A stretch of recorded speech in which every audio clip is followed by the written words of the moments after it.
welcome to this month's episode of The Charge, Zapmap's monthly update into EV charging data and insights. We're going to take a look at the latest charger installation figures, why Greater London has such dominance on the on-street charging market, and how EV drivers are using the charging network when they're out and about on holiday. Well, despite it being the summer holidays, we've been pretty busy at Zapmap adding loads of charge points onto the app. I mean, how did the final numbers come out? Yeah, so we've now surpassed 45,000 charge points on the app at the end of July. That was just shy of 2,000 new being added in July, so we got 1,999, and of those, 325 were rapid or ultra-rapid devices. So yeah, really busy month. Busy, positive, it sounds like, so the ultra-rapid growth that we saw last month has really continued. So we looked at that last month. This month we're going to have a bit more of a look at the on-street charger provision, because that's so important to start the acceleration, as we know there's lots of people who love an EV, don't have off-street parking and would like some on-street parking. So we know there's around 10,000 on-street chargers. Yeah, and about 83% of those are actually based within Greater London. So there's a high concentration there as compared to the rest of the UK. And there's also a really high growth rate of the chargers that are in London. So we saw 36% year on year increase in those slow on-street chargers. Yeah, it's a big concentration there. I mean, what do you think's driving that? Yeah, I think that London is a very specific city. So there's lots of taxis. There's the ULEZ scheme, which is due to be extended. And there's a really high proportion of people that don't have driveways. So very, very specific set of circumstances. And you can see why London has already started really developing that on-street provision. Yeah, and I mean, it's good to see that really taking off there. And you know, when you look around the UK, there are other areas who are installing this on-street charging. Liverpool's not bad, Brighton, Coventry, Portsmouth.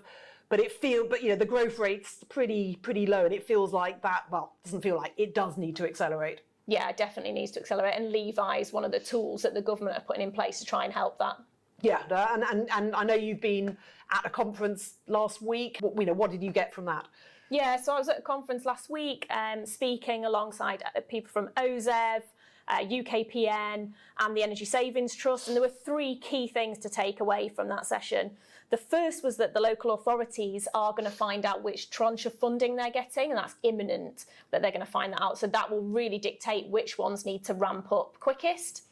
The second thing was that the DNOs were saying, please, please, please liaise with us local authorities to make sure that the grid is really prepared and they can actually get those things in place. And then the third side of it was that as the OZEV were saying, they wanted more ambition in those submissions that the local authorities are putting in. So come November, when those plans have to be submitted, more ambition, please, is the message from OZEV. Yeah, that's good. So that's moving forward, but it feels like it's not going to be till next year we're really going to see the impact of that. And I mean, ambition's quite a theme. I think it feels like that the industry is ready to really push forward. And REA launched their report Charging Forward to 2030 this month. Zapmap helped by providing some data, and that was all about ambition as well. One of the key things was that they forecast what would be the total energy demand from public charging come 2030. It was a huge number, 10 terawatt hours, big number.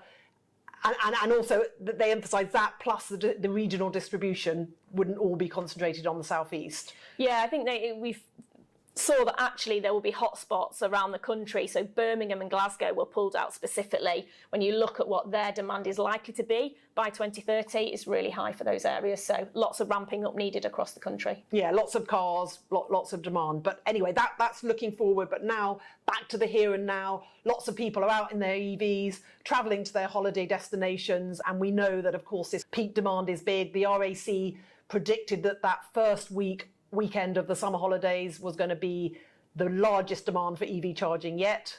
What does the data show? Yeah, so the data shows that if you look at June versus July, then we see generally a sort of 20% uplift on the number of sessions taking place across the en route charging network. When you look at that first weekend in the school holidays, it's up as high as 40%. So yeah, you're definitely seeing that peak lift in the charging. Yeah, well, I mean, it's good to see. But of course, the en route charging isn't just motorways, is it? It's also, across broader than motorways in nearby towns or just off the motorway. So, it is broadened out. Yeah, definitely. And then the next thing to think about is not just the charging on your route to getting to your holiday, it's then what do you do once you are there? So then that's that destination charging, where we've seen a growth in that area with thousands of chargers at hotels and B&Bs across the country. You can use the Zapmap filter to find them. Yep, can use the Zapmap filter to find those particular locations. So that's a real increase. And then also looking, obviously there's charging at supermarkets and things that people will still use in different parts of the country when they're on holiday. Yeah, so I guess now we've got 300,000 new EV drivers versus last year. So there's a lot more people on the road. We know that the ultra-rapid en route provision has really increased well, so that's increasing at pace, and there's no reason why that shouldn't continue, which is good. At the destination level, we've seen that the B&Bs and the hotels are putting it in, but I think this peak holiday season does present quite a challenge for the local authorities. So we'll see how that pans out over the next year. It'll be interesting to see. Yeah. Well, that's it for this episode of The Charge. We hope you found it interesting. We'll be back next month.